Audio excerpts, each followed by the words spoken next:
गाना सीखते हैं तो सबसे पहले हमें ये हारमोनियम के बारे में जानना बहुत ज़रूरी है।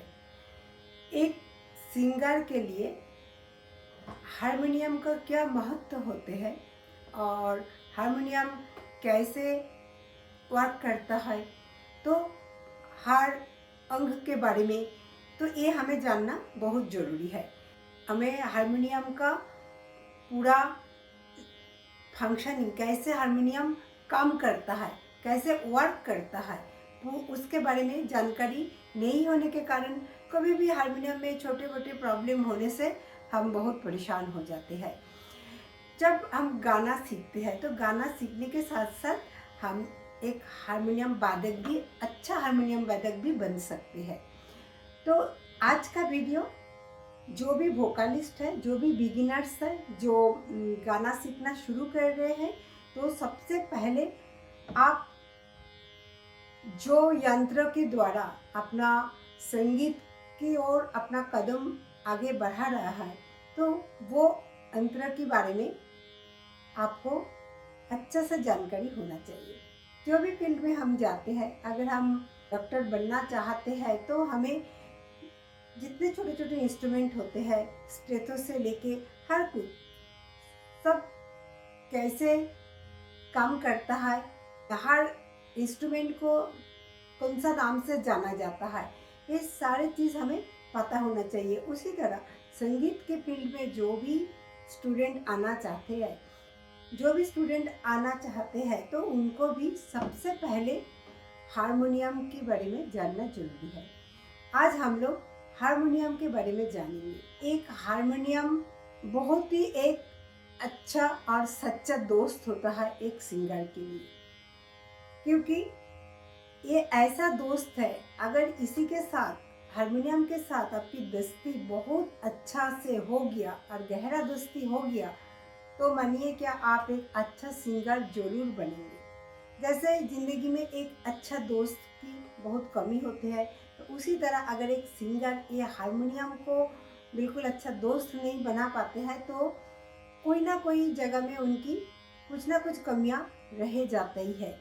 अगर आप एक अच्छा हारमोनियम वादक बनना चाहे या अच्छा गायक बनना चाहे, दोनों के लिए ही ये हारमोनियम बहुत ही उपयोगी एक यंत्र है। तो आज हम लोग जानेंगे हारमोनियम के अवयव या अंग, मतलब हारमोनियम के अंग के बारे में जानेंगे, उसके नाम जानेंगे और वो कैसे काम करता है।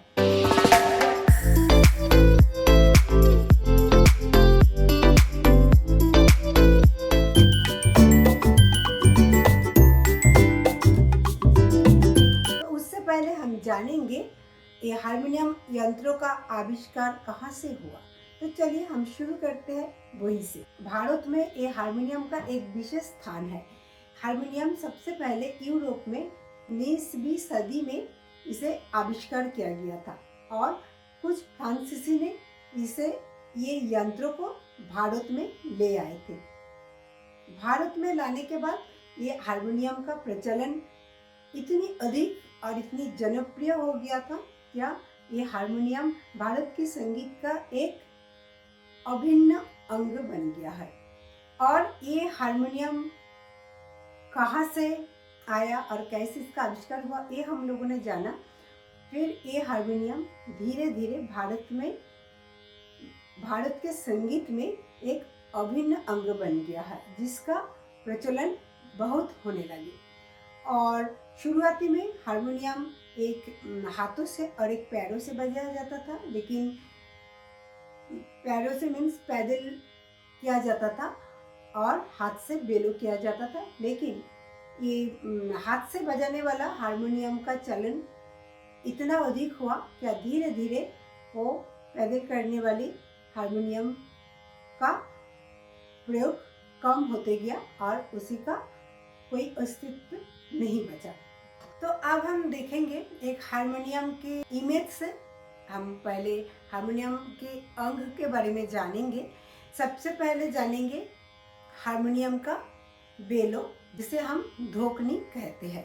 तो इसे कहते हैं बेलो और इसे हम धोकनी भी कहते हैं। फिर इसे हम कहते हैं रीड, और स्प्रिंग के नीचे है रीड जिससे सुर निकालते हैं। ये है धोकनी। धोकनी के पीछे ये जो होल बना रहता है ये इसे वाल्व्स कहते हैं। ये आपका पेटी है, जो पूरा बक्सा बना रहता है वुडन का, उसे हम पेटी कहते हैं। और ये साइड में होता है पकड़ने के लिए हैंडल, और जो ऊपर में रहता है स्प्रिंग, और स्प्रिंग के नीचे है रीड। ये है लॉक स्प्रिंग रहता है, और इसके नीचे ये जो है पर्दे कहा जाता है। 2 पर्दे 3 पर्दे के जो हम बात करते हैं, ये ब्रासों का रहता है। और इसे हम कीबोर्ड कहते हैं, जो व्हाइट एंड सफ़ेद कलर का होते हैं, इसे हम कीबोर्ड कहते हैं। ये जो वुडन फ्रेम का होता है इसे हम कैबिनेट कहते हैं। ये जो नीचे दिया जाता है इसे हम स्टॉपर कहते हैं। और जो छोटे छोटे नॉब्स लगा रहता है जिससे तो धोकनी जो होती है, एक बाहर धोकनी ये हम दिखते हैं और एक अंदर में काम करता है, जो इन नॉब से ऑपरेट किया जाता है। इसे जब हम ओपन करते हैं तब उसकी अंदर वाला नॉब को ओपन करते हैं तो ये अंदर वाली ढक्कन खोल जाती है। स्टॉपर हो गया, और पास में जो छोटा वाला रहता है उसे हम ड्रोन भी कहते हैं, जो सुर का स्टॉपर होता है। जैसे माँ या पा को एक्स्ट्रा लगाना होता है तो इसे हम ड्रोन भी कहते हैं। ठीक है, ये गया है पार्ट्स के बारे में, हारमोनियम की पार्ट्स। अब हम जानेंगे कैसे ये हारमोनियम काम करता है।